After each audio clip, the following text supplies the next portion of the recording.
The first time I heard about Matthew was from an intake that came into our office. A caller calls in and speaks to one of our resource advocates, and they record basic information about the nature of the call. And this caller was an anonymous caller who was calling to say that a young person was living in a nursing facility and didn't belong there.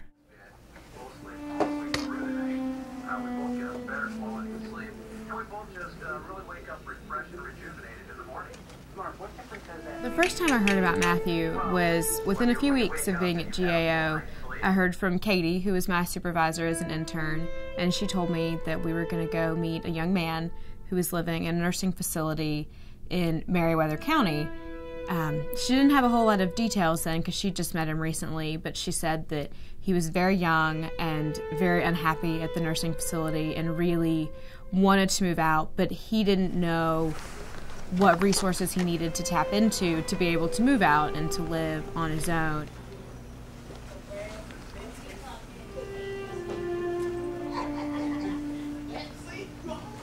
Matthew's story was very compelling because he's able to tell his own story, and when I first met him, he took me to his bedside table in the nursing facility, in a room that he shared with two other much older men.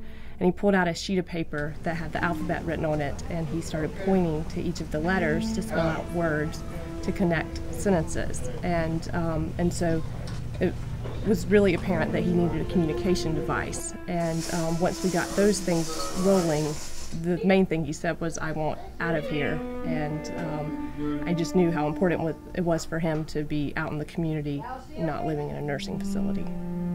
Yeah.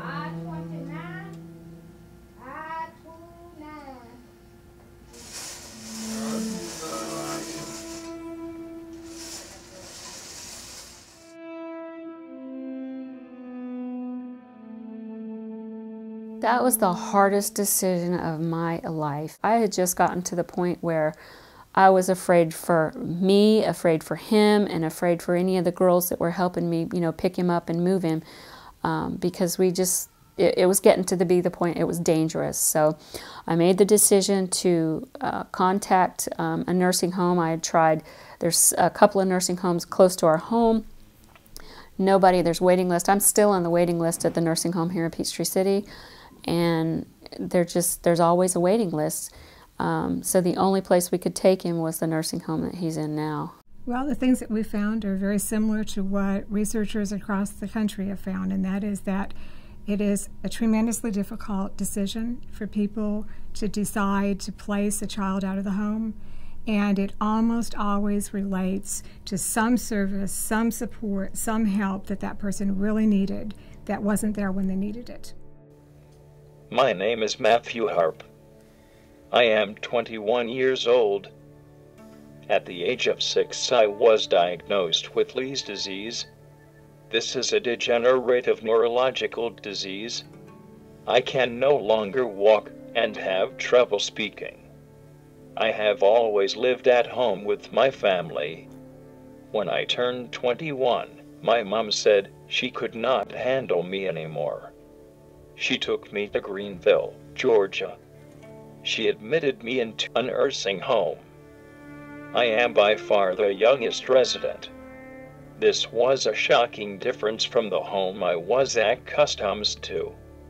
I was scared, sad, lonely, confused, and then very upset that my family sent me away, alone with a bunch of older people.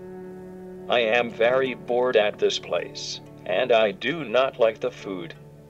I have a great friend, Sherry Everett. I met her when she started volunteering up here. She was also put in this nursing home when she was 24, so she understands how I feel about being stuck here. Sherry lives out of the nursing home now, and we visit often.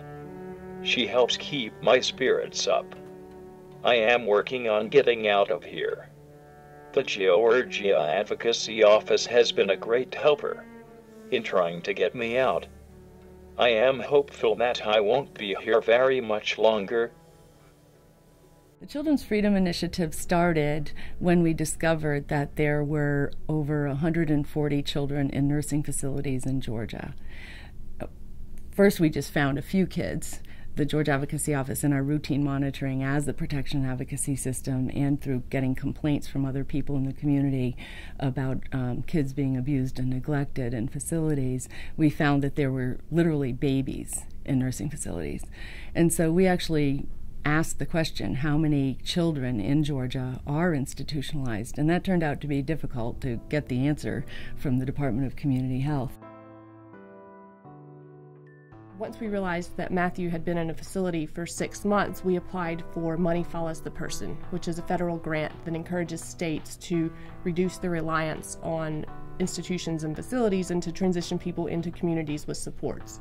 And this program assigned Matthew a transition coordinator, Money Follows the Person, MFP transition coordinator, whose job it was to help him figure out which of the other Medicaid waivers would be best suited for him to support his needs in the community.